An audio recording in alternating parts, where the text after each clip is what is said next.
Merci, Monsieur le Président. Si le sommet Union européenne-Inde de Porto sera l'occasion d'aborder plusieurs questions, on l'a dit, j'appelle l'Union européenne à ne pas oublier d'aborder les sujets plus difficiles avec l'Inde, en particulier la situation des droits de l'homme. Je tiens à rappeler que le dernier dialogue droits de l'homme entre l'Union européenne et l'Inde a systématiquement été reporté par cette dernière depuis 2013. Depuis l'arrivée au pouvoir du parti nationaliste, le PJP, la situation des droits humains n'a fait que se détériorer, remettant en cause les fondements libéraux et multiculturels de l'Inde depuis son indépendance. La société civile, les journalistes ou encore les étudiants ou les agriculteurs font face à de sévères répressions.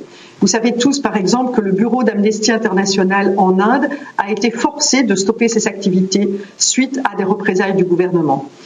Des lois sont adoptées pour restreindre les libertés fondamentales, limiter le travail de la société civile ou encore pour exclure les minorités de la société indienne.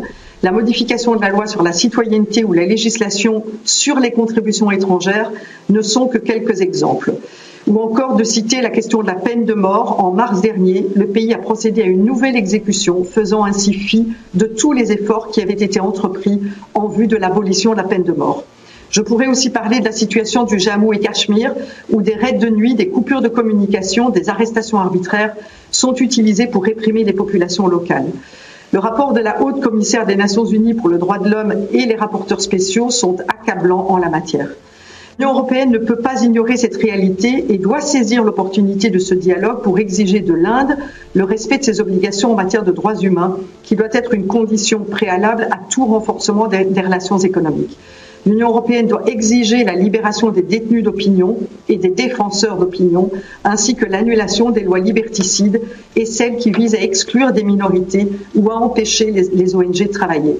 L'année dernière, suite au sommet de juillet 2020, l'UE et l'Inde se sont engagés à promouvoir ensemble un multilatéralisme efficace et à travailler sur une feuille de route d'ici 2025. J'encourage donc l'UE et l'Inde à œuvrer dans les enceintes multilatérales, en particulier au niveau de l'OIT et du Haut Commissariat des droits de l'homme, pour revitaliser le multilatéralisme. Je proposerai des amendements dans ce sens. Merci.